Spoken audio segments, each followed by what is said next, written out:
ഈശോയിൽ സ്നേഹം നിറഞ്ഞ പ്രിയപ്പെട്ടവരെ, ഇന്ന് നമ്മൾ ധ്യാനിക്കുക മത്തായിയുടെ സുവിശേഷം 16-ാം അധ്യായം 13 മുതൽ 19 വരെയുള്ള തിരുവചനങ്ങളാണ്. ഇവിടെ നമ്മൾ കാണുക ക്രിസ്തു താൻ ആര് എന്ന് വെളിപ്പെടുത്തുവാൻ വേണ്ടി പത്രോസിനെ ഒരു ഉപകരണമാക്കുന്നതാണ്. 2 ചോദ്യങ്ങളാണ് ഈ ഒരു സുവിശേഷത്തിൽ കാണുക. ആദ്യം പത്രോസിനോട് ചോദിക്കുന്നു, ആദ്യം ശിഷ്യന്മാരോട് മുഴുവനായിട്ട് ചോദിക്കുന്നു, ഞാൻ ആരെന്നാണ് ജനങ്ങൾ പറയുന്നത്. രണ്ടാമത്തെ ഒരു പ്രത്യേകമായിട്ട് ചോദിക്കുകയാണ് ശിഷ്യന്മാരോട്, ഞാൻ ആരെന്നാണ് നിങ്ങൾ പറയുന്നത്. ഈ 2 ചോദ്യങ്ങളാണ് ഇന്നത്തെ സുവിശേഷത്തിൽ നമ്മൾ കാണുക.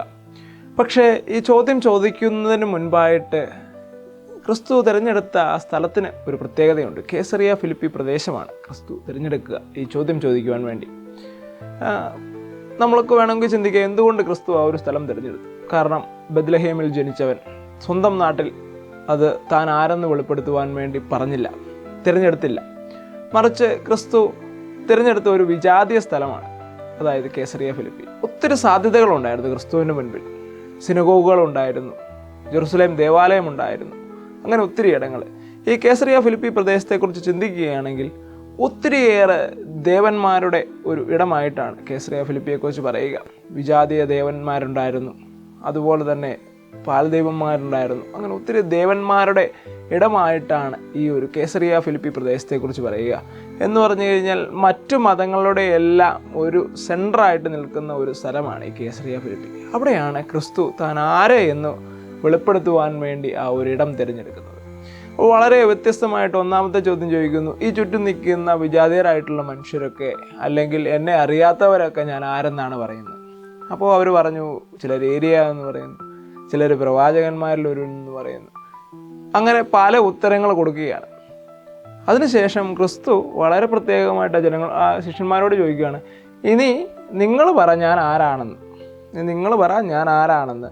എന്നോടല്ല പറയേണ്ടത്, മറിച്ച് എനിക്ക് ചുറ്റിനും നിൽക്കുന്ന ഈ ജനങ്ങളോട്, അതായത് എന്നെ അറിയത്തില്ലാത്ത വിജാതീയരായിട്ടുള്ള മറ്റു മതങ്ങളിൽ വിശ്വസിക്കുന്ന മനുഷ്യരായിട്ട് ഈ നിൽക്കുന്നവരോട് നിങ്ങൾ പറ ഞാൻ ആരാണ്. അവിടെയാണ് പത്രോസ് പറയുന്ന ഉത്തരം, നീ ജീവനുള്ള ദൈവത്തിൻ്റെ പുത്രനായ ക്രിസ്തുവാണ് എന്ന്. നീ ജീവനുള്ള ദൈവത്തിൻ്റെ പുത്രനായ ക്രിസ്തുവാണ് എന്ന് വളരെ വ്യക്തമായിട്ട് പത്രോസ് പറഞ്ഞു കൊടുക്കുകയാണ്. നീ ജീവനുണ്ട്, ദൈവത്തിൻ്റെ പുത്രനാണ്, ക്രിസ്തുവാണ്. 3 കാര്യങ്ങളാണ് പറയുക.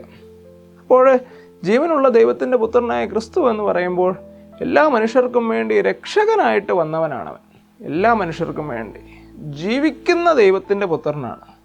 അത്രമാത്രം വലിയ ശക്തിയോടുകൂടിയ ഒരു പ്രവചനമാണ് പത്രോസ് നടത്തുക. പത്രോസിനെ ദൈവം ഒരു ഉപകരണമാക്കുമായിരുന്നു. ആ സമയത്ത് ഉപകരണമാക്കി പത്രോസിനെ കൊണ്ട് ദൈവം താൻ ആരാണെന്ന് വെളിപ്പെടുത്തുന്ന അതിമനോഹരമായ ഒരു രംഗം.